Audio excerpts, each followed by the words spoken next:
Bonjour et bienvenue. Aujourd'hui, on va parler d'une situation assez marquante. L'Algérie, un partenaire historique de la France qui, arrête quasiment d'importer son blé.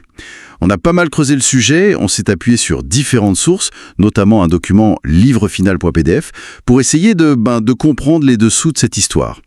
Et pour nous éclairer, j'ai le plaisir d'accueillir une experte en géopolitique et économie. Bonjour. Bonjour, ravie d'être là. L'idée, c'est de décrypter ensemble si c'est juste une affaire de prix ou s'il y a un message politique derrière tout ça, et puis quelles conséquences pour tout le monde. Alors, allons-y. Pour commencer, cette rupture, elle a l'air assez soudaine, non? Est-ce que c'est vraiment juste une question de coût du blé français ou est-ce qu'il y a une dimension politique plus forte? C'est rarement une seule chose, hein. Cette décision, elle s'inscrit quand même dans un contexte de tensions diplomatiques assez récurrentes entre Paris et Alger. Ah oui, on entend souvent parler de brouille. Exactement, il y a eu des grilles accumulées, la crise des visas, certaines déclarations françaises qui ont été mal perçues à Alger.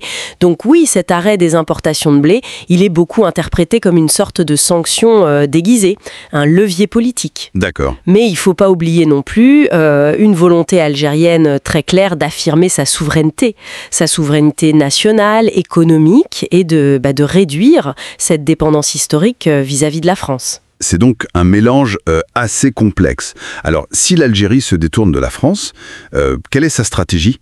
Vers qui elle se tourne maintenant pour son blé? Alors, la stratégie, elle est menée par l'OASC, l'Office algérien qui gère les céréales.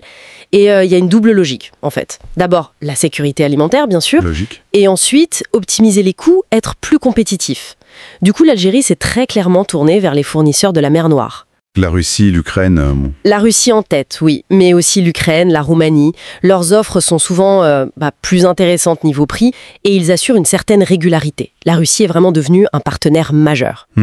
Et en parallèle, il faut noter que l'Algérie investit aussi pas mal pour augmenter sa propre production nationale. Il y a des projets assez ambitieux, notamment dans le Sahara. Ah oui, l'agriculture saharienne, on en entend parler.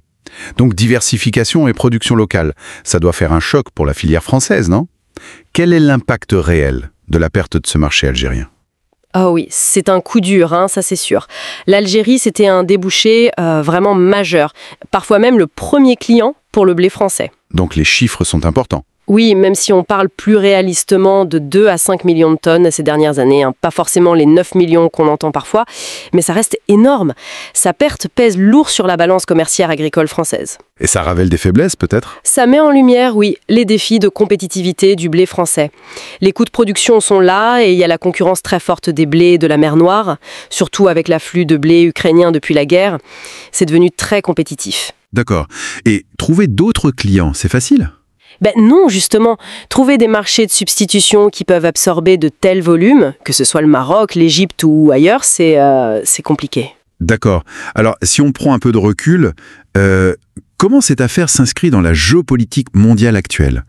C'est plus qu'une simple histoire entre Paris et Alger, j'imagine. Ah oui, tout à fait. Ce n'est pas juste bilatéral, c'est très révélateur des dynamiques globales. D'un côté, il y a l'impact de la guerre en Ukraine, qui a vraiment rebattu les cartes sur le marché mondial des céréales. Oui, ça a tout changé. Ça a rendu le blé ukrainien très compétitif et des acheteurs comme l'Algérie, ils saisissent ces opportunités-là.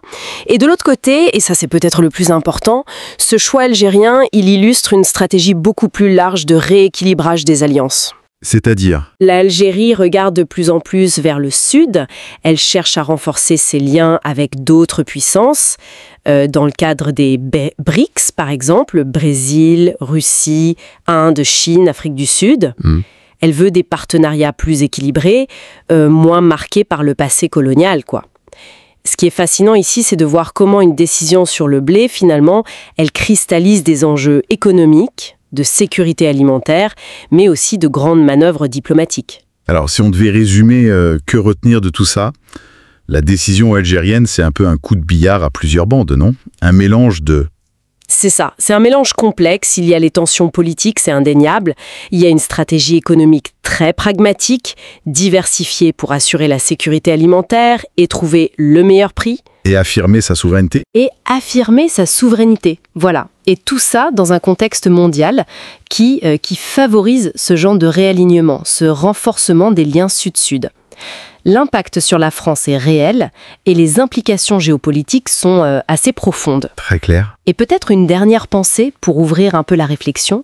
Au-delà de ce cas précis du blé entre la France et l'Algérie, est-ce qu'on n'est pas en train d'assister plus largement à une redéfinition accélérée des rapports de force nord-sud ? Intéressant. Une redéfinition où la compétitivité pure, les intérêts stratégiques nationaux prennent de plus en plus le pas sur les liens historiques ou même les affinités culturelles. C'est une question, je pense, qui va vraiment structurer beaucoup de relations internationales dans les années à venir. Une question à méditer, effectivement. Merci beaucoup pour cet éclairage passionnant. Merci à vous.